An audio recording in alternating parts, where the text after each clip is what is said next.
ఎవరైనా కుక్క పిల్లనో లేకుంటే క్యూట్గా ఉన్న ప్యారెట్నో ఇలా అడుగుతారు, కానీ మా పెద్దోడు మాత్రం కోడి పిల్లల్ని అడిగాడు. ఏం చెప్పమంటారు చెప్పండి. సరే అని చెప్పేసి ఫస్ట్ వర్క్స్ చూసుకుందామని బయటకు వచ్చాము. వర్క్స్ అయిపోయిన తర్వాత రిటర్న్లో అప్సరా బాదం పాలు అయితే టేస్ట్ చూసాము అండ్ బాగున్నాయన్నమాట. టేస్ట్ చూడొచ్చు అండ్ తాగొచ్చు, రిపీటెడ్గా కాకపోయినా ఖచ్చితంగా అయితే ట్రై చేయండి. అండ్ మొత్తానికైతే రిటర్న్ అయిపోయిన తర్వాత ఇక తగ్గేదే లేదు, కావాల్సిందే అని చెప్పి పట్టుబట్టాడు. సరే అని చెప్పి ఒక 50 రూపీస్ ఇచ్చేసి కొన్నాం. షాక్ అయ్యాడు, ఎందుకు కొన్నారని. ముచ్చటికి కొంటున్నారు, ఏదో దానికి తినిపించుకొని బతికించడం కోసం.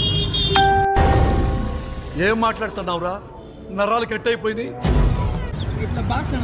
సరే అని చెప్పేసి అతనే సజెషన్ ఇచ్చాడు, ఒక అట్ట బాక్స్లో పెట్టమని చెప్పి. ప్రెసెంట్ ఇంటికి వచ్చాక అట్ట బాక్స్ లేదని చెప్పేసి చిన్న బకెట్లో అయితే పెట్టారు.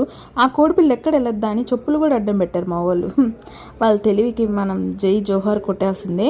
అండ్ మొత్తానికైతే కోడిపిల్లలతో ఒక అరగంట అయితే ఆడుకున్నారు. ఆడుకున్న తర్వాత మళ్ళీ పని అనమాట నాకు. ఏంటి, బియ్యం తీసుకుని వాటిని దంచి నానబెట్టి అండ్ ఇచ్చాను. వచ్చాడయ్యా పెద్ద పుడింగి, చూడండి ఈ పెద్ద బకెటే సరిపోదు అనుకుంటే చిన్న డబ్బా తెచ్చి దాంట్లో పెట్టమని చెప్పాడు.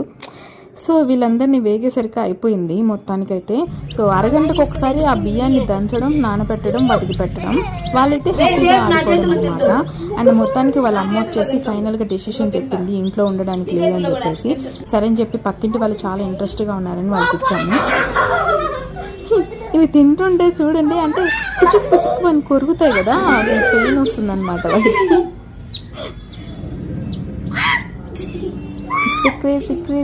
సిక్రేసి ఫీలింగ్. సో అదనమాట. అండ్ మొత్తానికి అయితే శక్తిమాన్ కూడా చూపిస్తాను చూడండి. ఈ డ్యాన్స్ దేంట్లో చూసి గెస్ట్ చేయండి, ఈ స్టెప్లు చూసి. అండ్ మొత్తానికి అయితే శక్తిమాన్ వచ్చేసాడు, చూసేసారా. సో వీళ్ళింటి పైన అయితే మంచిగా గాలి వస్తూ ఉంటుంది. అండ్ ఇదన్నమాట, అలా అయిపోయింది కోడిపిల్లల డే. అండ్ మీకు కూడా ఎక్స్పీరియన్స్ ఉందా కోడిపిల్లలతో? ఉంటే కామెంట్ చేయండి. Enjoy the day, bye.